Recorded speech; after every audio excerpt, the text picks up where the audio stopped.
নম্বর প্রশ্ন করেছেন শেখ, আমার নানা মারা গিয়েছেন প্রায় 40 বছর। নানার সম্পত্তি এখনও সরকারিভাবে নানার নামে রেকর্ড করা আছে। নানার ওয়ারিস 4 ছেলে এবং 4 মেয়ে। নানিও মারা গেছেন। ছেলেরা কোনোভাবে সম্পত্তির ভাগ বোনদের দিতে রাজি না।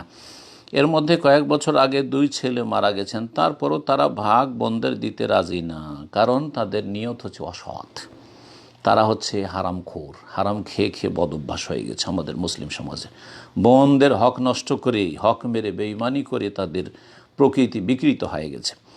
বলছেন ভাই যে এখন শরীয়ত সম্মতভাবে আমরা কি করতে পারি, অনুগ্রহপূর্বক বিস্তারিত জানাবেন। শরীয়ত সম্মত, শরীয়তের ফতোয়া দিয়ে কি আর তাদেরকে সোজা করা যাবে? শরীয়তই যদি মানত তো আল্লাহ তো সরাসরি ভাগ করে দিয়েছেন সূরা নিসাতে, ইউসিকুমুল্লাহু ফি আওলাদিকুম লিযাকারি মিসলু হাজ্জিল উনসায়াইন।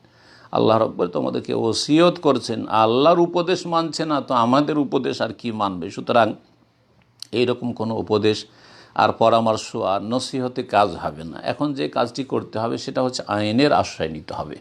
আলহামদুলিল্লাহ প্রতিটি দেশের আইনে, বিশেষ করে মুসলিম দেশে আইন রয়েছে যে বোনদের হক রয়েছে, ভাইদের যেমন হক রয়েছে বোনদের হক রয়েছে, এমনকি অমুসলিম দেশেও মুসলিম পার্সোনাল ল রয়েছে। সুতরাং এই মুসলিম পার্সোনাল ভিত্তিতে তারা অধিকারের জন্য অভিযোগ করতে পারবে এবং আইনের আশ্রয় নিয়ে তাদেরকে হক দিতে বাধ্য করবে। আল্লাহ রাব্বুল আলামিন যেন আপনাদের বা আপনাদের মায়েদের বা আমাদের দ্বীনি মুসলিম বোনদের যথাযথ হক যেন পৌঁছিয়ে দেন এবং যারা এইরকম জালেম তাদেরকে আল্লাহ যেন হেদায়েত নসিব করেন।